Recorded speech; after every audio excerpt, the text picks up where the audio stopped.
ಅರ್ಜುನ್ ಶ್ವಾಸ ತಗ್ಗಿಸಿಕೊಂಡು ಬಾಗಿಲು ಮುಚ್ಚಿದ. ಮನಸ್ಸಿನಲ್ಲಿ ಒಂದು ಮಾತ್ರ ಸ್ಪಷ್ಟ. ಈ ಕೇಸ್ ಕೇವಲ ಶರಣಪ್ಪನ ವಿಷಯವಲ್ಲ, ಅದು ನನ್ನ ಜೀವನಕ್ಕೂ ಸೇರಿದೆ.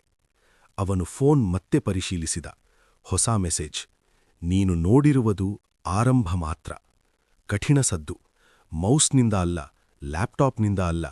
ಅಶ್ಚರಿ. ಅರ್ಜುನ್ ತಕ್ಷಣ ಲ್ಯಾಪ್ಟಾಪ್ ತೆಗೆದುಕೊಂಡ. ಫೈಲ್ ಮತ್ತೆ ಓಪನ್ ಮಾಡಿದಂತೆ ಒಂದು ವಿಡಿಯೋ ಆಟೋಪ್ಲೇ ಆಗಿತ್ತು. ಕ್ಯಾಮರಾ ಫ್ರೇಮ್ ಶರಣಪ್ಪ ಕೊನೆಯ ದಿನವಲ್ಲಿನ ಕಾಲೇಜು ಕ್ಲಾಸ್ರೂಮ್.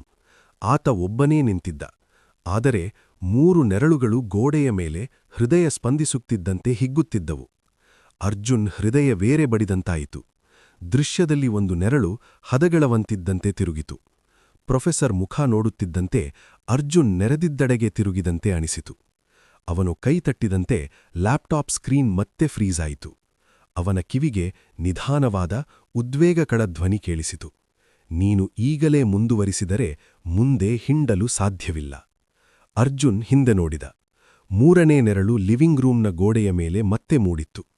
ಆ ಕ್ಷಣದಲ್ಲಿ ಯಾರೋ ನಿಗದಿಯಾಗಿ ನಿಂತಂತೆ ತೋರುವ ಬೆಕ್ಕಿನ ಆಲೋಚನೆಯಂತೆ ಮನಸ್ಸು ತೀವ್ರವಾಗಿ ಭಯಪಡಿತು. ಅರ್ಜುನ್ ಅಂತಿಮ ನಿರ್ಧಾರ ಮಾಡಿದ. ನಾನು ಕೇಸ್ ಮುಚ್ಚುವವನು ಅಲ್ಲ, ನಾನು ಸತ್ಯ ಬಹಿರಂಗಪಡಿಸಬೇಕು. ಅವನ ಬಲ್ಬ್ ಹಠಾತ್ ಮಿಂಚಿತು ಮತ್ತು ಸಂಪೂರ್ಣ ರೂಮ್ ಕತ್ತಲಾಯಿತು. ಅರ್ಜುನ್ ತಕ್ಷಣವೇ ಎಚ್ಚರಿಕೆ ಪಡೆಯುತ್ತಲೇ ಕೀಬೋರ್ಡ್ಗೆ ಕೈಯಿಟ್ಟ. ಅಗತ್ಯವಿದ್ದದ್ದೇ ಸತ್ಯವನ್ನು ಹುಡುಕುವುದು.